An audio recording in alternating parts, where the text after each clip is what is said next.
आज के मुख्य अतिथि साथीगण, सभी पर्यवेक्षकगण, यूनियन के साथीगण, सौभाग्य गर्व की बात है हम दूसरी पीढ़ी के रूप में रेलवे सेवा से सेवानिवृत्त हो रहे हैं।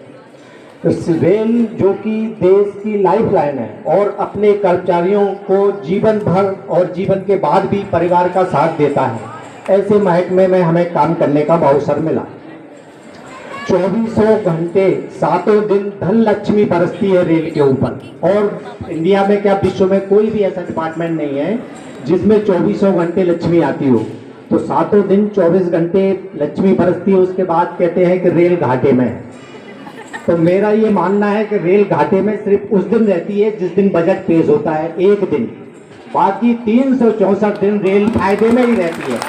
इसलिए हम साथीगण, इनके मन में ये बोझ रहता है कि हम घाटे वाले संस्थान में काम कर रहे हैं, ये बोझ उतार के फेंकिए, आप लोग फायदे के संस्थान में काम कर रहे हैं। क्योंकि आप निर्णय लीजिए 364 दिन जो फायदे में हो और एक दिन घाटे में हो, उसे घाटा नहीं कहते। इसलिए हम लोग को ये मन से निकाल ही देना चाहिए कि रेल घाटे में हम ऐसे कंसर्न में काम कर रहे हैं, ये बिल्कुल मेरे हिसाब से उचित नहीं है। और दूसरी बात मैं एक और कहना चाहूँगा कि साथियों, हम सब लोग सपने देखते हैं, और अब चूंकि शिक्षा की बात नहीं रही, शिक्षा का एक उदाहरण मैं हूँ।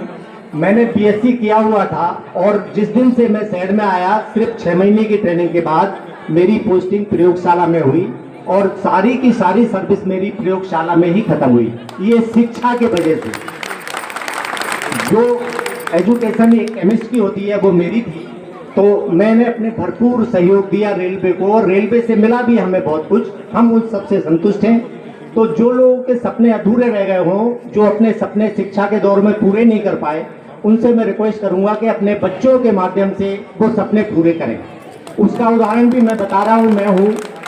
मेरे मन में कभी रहा हो मैं इंजीनियर बनूं, मैं नहीं बन पाया, कोई बात नहीं, मैंने अपने 3 बच्चों को इंजीनियर बनाया, तो मैं संतुष्ट हूँ इस बात से। इसलिए सपने देखिए और उनको पूरा करने में जुट जाइए। तो ये तो हुई बात। अब एक छोटी सी बात, ज़्यादा समय नहीं लूँगा, एक और कहना चाहता हूँ कि एक पुरानी कहानी है कछुए और खरगोश की। कछुए खरगोश की दौड़ हुई, कछुआ धीरे चला और खरगोश तेज चल के सो गया, और कछुए ने रेस जीती। आज का समय बिल्कुल उल्टा है, इस कहानी में थोड़ा सा संशोधन करना पड़ेगा। आज नई तकनीक है, तो मैन पावर और तकनीक को साथ मिलके चलना पड़ेगा। आज ऐसी स्थिति है कि कछुए और खरगोश अलग अलग दौड़ के अपना लक्ष्य पूरा नहीं कर सकते हैं। हमें अपने लोगों को चलाना है, अपने देश को आगे बढ़ाना है, तो तकनीकी और मैन पावर दोनों को साथ मिलके काम करना पड़ेगा। अगर कहीं रास्ते में नदी आती है तो कछुआ खरगोश को अपने ऊपर बिठाल के नदी पार कराएगा। कहीं अगर पर्वत आता है तो उस पर्वत पे कछुए को खरगोश अपनी पीठ पे पार कराएगा। इसी तरह तकनीक के साथ मैन पावर मिलके अगर आगे बढ़ते हैं, तभी हमारी रेल 160 किलोमीटर आज दौड़ रही है, भविष्य में और ज्यादा दौड़ेगी। आज 3 फेज चल रहे हैं, कल हो सकता कोई बड़ी बात नहीं 5-6 फेज भी आ जाएं, 5-7G की तरह।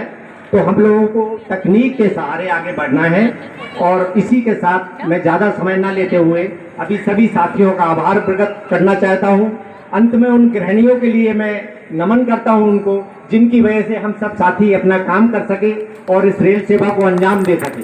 तो एक ऐसा स्तंभ है जिन्हें हम लोग भूल जाते हैं, लेकिन सारी की सारी सर्विसें उन्हीं की वजह से हो पाती हैं। उन सबको हम नमन करते हैं और उनको धन्यवाद देते हैं, उनका अभिनंदन करते हैं।